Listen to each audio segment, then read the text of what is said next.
Muy buenos días, ¿qué tal? ¿Cómo estáis? Bienvenidos a un nuevo a un nuevo podcast del director. Yo soy Arnau Nogués y ya estaba con la inercia del resumen diario que hemos mandado a los clientes de Boring Capital, como hacemos todos los días hace unos minutos y ya, pues ya uno ya no da para más. ¿Qué tal? ¿Cómo estáis? En el episodio de hoy vamos a estar viendo qué podemos esperar, qué cabe esperar del S&P500 a partir de ahora, sobre todo teniendo en cuenta que en unas cuantas horas, en 2 horas concretamente, en 4 horas exactamente, son las 10:30 de la mañana hora española, a las 2:30 hora española de la tarde, es decir, una horita antes de cara al mercado, para aquellos que estéis escuchando esto fuera de lo que es el horario español, el time zone de España, tendremos los datos de inflación en Estados Unidos. Inflación al consumidor, IPC. Tanto el IPC subyacente, es decir, aquel que excluye en su cómputo los precios de la energía y de la alimentación, como el IPC general, que es quizás el más representativo ahora mismo de la economía. Los tendremos a las 2:30 y, por supuesto, este dato macroeconómico que tengamos va a afectar al mercado muchísimo y no precisamente poco. Vamos a ver qué espera el mercado de estos datos de inflación y, por supuesto, qué podemos esperar nosotros del S&P500 y de los principales índices, dependiendo de cómo salga este dato. También hablaremos de lo que estamos haciendo con nuestro propio capital en Boring Capital y también de una acción que estamos siguiendo muy de cerca que todavía no tenemos posición en Boring Capital, digo, no sé si algún cliente la tiene o no la tiene, pero que la voy a compartir con vosotros para que todos le estemos echando un vistazo porque es una empresa muy grande y que pinta muy bien para subir en bolsa próximamente. Pero antes de nada, como siempre, recordarte que puedes seguirme en Instagram @arnau_invertirbolsa, donde por ahí compartimos pues por stories, por reels y en definitiva pues por todos los medios digamos de formato que permite Instagram, un montón de contenidos sobre el mercado de valores que yo creo que, oye, pues desde luego que creo que a alguien le puede ayudar, y como es totalmente gratuito, pues yo os recomiendo que me sigáis. También, para todo lo relacionado con Boring Capital, desde ver nuestras rentabilidades, desde solicitar una prueba gratuita, desde hacerte cliente, desde ver absolutamente todo en nuestra web boringcapital.net. Dicho esto, que a veces me decís que me paso con el spam, ostras, pues es mi podcast, tío, ya lo siento, es gratuito. Dicho esto, vamos a hablar ya del tema de la inflación, que es lo que nos concierne. Como sabemos, para los que lleváis menos tiempo escuchando el podcast o menos tiempo en bolsa, la inflación, el IPC, el índice de precios del consumo, tiene como dos cómputos principales, ¿no? Está el general y luego el subyacente. En inglés es el general y luego el core PCI, core CPI, por si aquellos lo leen en inglés y no sabéis qué es eso de core, significa básicamente subyacente. ¿Cuál es la diferencia entre ambos? Bueno, pues el IPC subyacente es lo mismo que el IPC general, pero sin tener en cuenta en su cómputo los precios de la energía y de la alimentación. Entonces, ¿por qué hacemos esto? Pues porque los precios de la alimentación y la energía tienden a ser más volátiles que los precios de la vivienda, que los precios de un vehículo. Entonces, el IPC subyacente mide o amortigua estos datos y mide, digamos, lo arraigada que está, lo estructural que es la economía, la inflación en una economía, mientras que el general mide un poco más el ongoing de la inflación, pues eso, en general.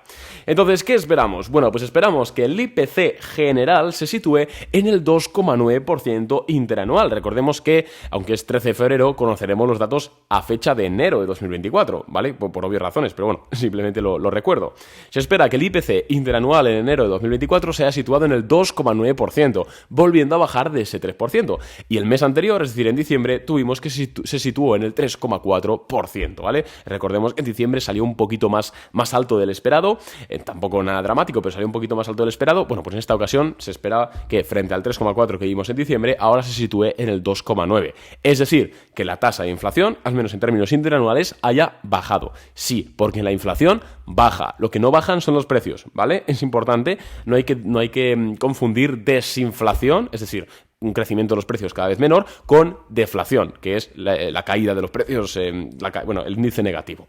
En cuanto al IPC subyacente, se espera que se sitúe en el 3,8% interanual frente al 3,9% interanual también que conocimos durante el mes anterior, una décima por debajo. Sin embargo, como estamos hablando de cosas interanuales, de comparaciones interanuales, al final el efecto base influye bastante, por lo cual siempre es más interesante fijarnos en el avance mensual de la inflación, es decir, cuánto ha subido la inflación mes a mes. En este caso, veremos que el IPC general se espera que haya subido un 0,2% frente al 0,3% que vimos durante el mes de diciembre.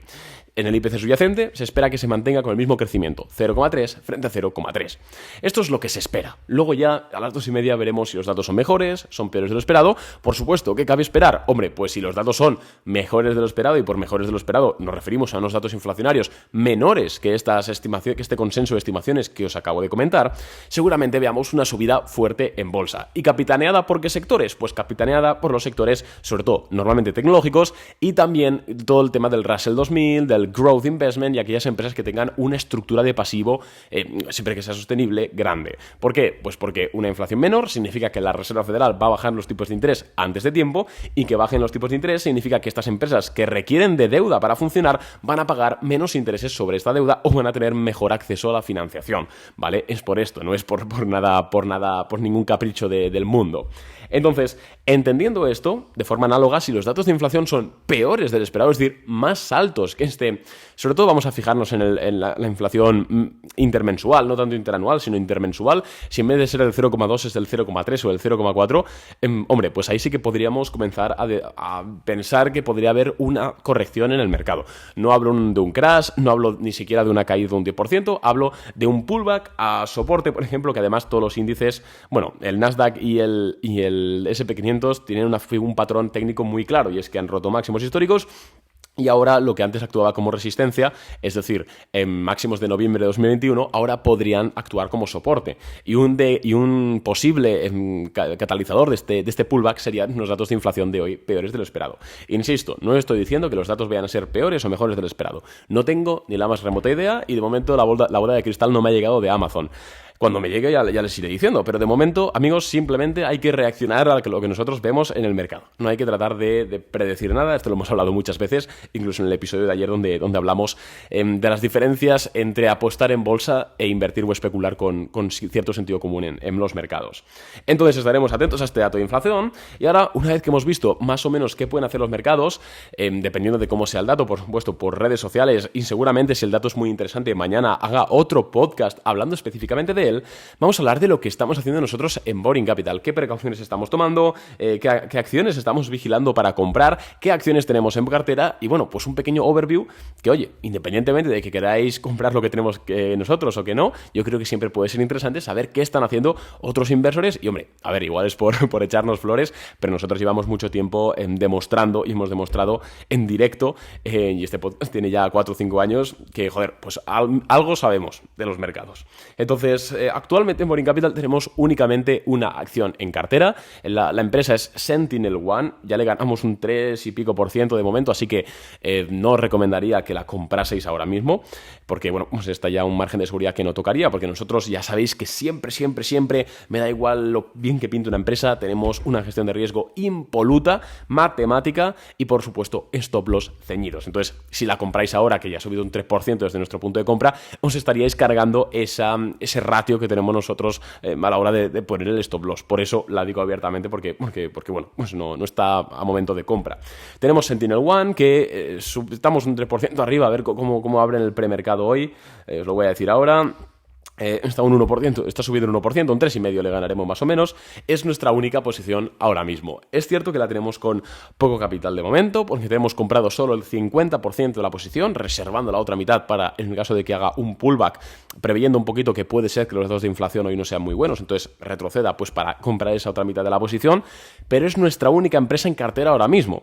Cuidado, no es la única que estamos considerando. ¿Por qué? Porque hay una empresa muy conocida, que seguramente muchos de vosotros incluso tenéis acciones de ella, y la estamos considerando para comprar. Y la empresa no es otra que, redoble de tambores, venga, hagan sus apuestas, AMD, Advanced Micro Devices, la empresa de semiconductores, creo que todo el mundo la conoce. Quiero que si tenéis un procesador de gráficos cerca, o que luego cuando estáis conduciendo en el coche, antes de entrar al trabajo o cuando sea, saquéis el móvil rápidamente, abráis TradingView, abráis Webull, la que sea, y busquéis AMD y veáis el gráfico en semanal. Porque lo que se ve es una rotura de base de libro, con rotura en el semanal, con mucho volumen, con unos resultados muy buenos, en un sector muy en auge, líder del mercado, es un market leader en semiconductores de consumo, porque no es exactamente el mismo modelo que el de Nvidia, ¿vale? Y a Intel lo ha adelantado por la derecha.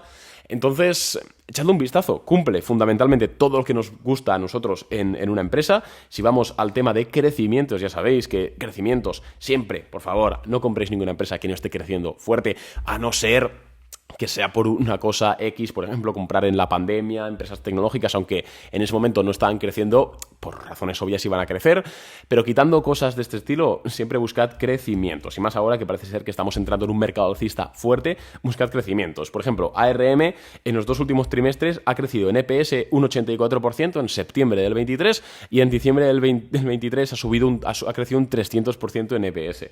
En cuanto a ventas, pues 4 y 10% de crecimiento respectivamente. Recordemos que AMD es una empresa muy grande, es una empresa que capitaliza, os lo voy a decir ahora, pero bastantes miles de millones, 277.000 millones de dólares, ¿vale? Es mucha pasta, o sea que no va a crecer como puede crecer SentinelOne, ¿no? Que es nuestra posición, pero pinta muy bien.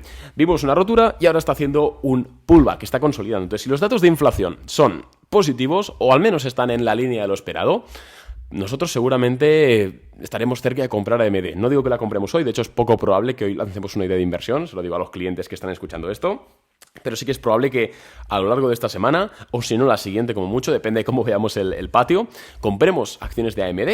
Y es que, amigos, las bolsas están subiendo, los mercados están subiendo. El otro día vendimos Google con un 7% de rentabilidad, UPath con un 4%, ahora SentinelOne le ganamos ya un 3 y pico. Estamos haciendo dinero, y es más, se está pudiendo hacer dinero ahora mismo, ¿vale? No es que seamos solo nosotros, sino que pues el mercado es alcista y a la mínima que sepas un poco cómo funciona todo el tema, pues estamos haciendo dinero. Las cosas como son. Así como en 2022 sí que es cierto que fuimos rentables, sobre todo en esa segunda mitad del año, pero era bastante más complicado. Ahora mismo las cosas son bastante simples. Entonces, si no tienes tiempo para analizar, yo me haría cliente de Boring Capital, las cosas como son, igual me podéis llamar que no soy imparcial, pero si tienes tiempo para analizar y no quieres hacerte cliente de Boring Capital o no quieres hacerte nada de esto, amigo, dale caña, pasa a Screeners porque hay un montón de empresas pintando súper bien. Otra que pinta bien, pero que como presenta resultados hoy, pues no la consideramos, Airbnb. Miradla en semanal y en diario, está rompiendo una base. Lo que pasa es que, claro, presenta resultados hoy, entonces no sabemos qué va a presentar. Pero vamos, dependiendo de lo que reporte, cuidado porque esta se puede ir bastante al alza. Recordemos que Airbnb, además, lleva en tierra de nadie pues desde mayo de 2022. Entonces, puede ser el momento, empresa growth, empresa market leader, por supuesto, creciendo fuerte, y veremos los resultados de hoy. Pero vamos, a nivel técnico, pinta muy bien. Así que nada más que os pueda decir así para aportar valor, nada más de que tenemos acciones de SentinelOne, de que estamos esperando a ver los datos de inflación, que los comentaremos por redes sociales, por supuesto, que nos gusta AMD, que nos gusta Airbnb, que nos gustan otras muchas, las cosas como son, y que ahora es un gran momento. Así que si quieres hacerte cliente de Boring Capital, insisto, tienes todo en la cajita, más información de este episodio, y os recuerdo que todavía hay una plaza con un descuento del 15% anual. Es decir, la plaza anual del 15%, en vez de 450 euros, se quedan 380. Y ya os digo yo que el servicio Boring Capital se paga solo. Solo tenéis que comprobar nuestras rentabilidades, que también las publicamos en la web. Pregúntate por qué somos el único servicio de este estilo que publica sus rentabilidades de forma transparente. Pregúntate por qué. Dicho esto, amigos, muchas gracias por estar un día más escuchando este podcast. Un abrazo y nos vemos a las 2:30 con ese dato clave de inflación. Un abrazo.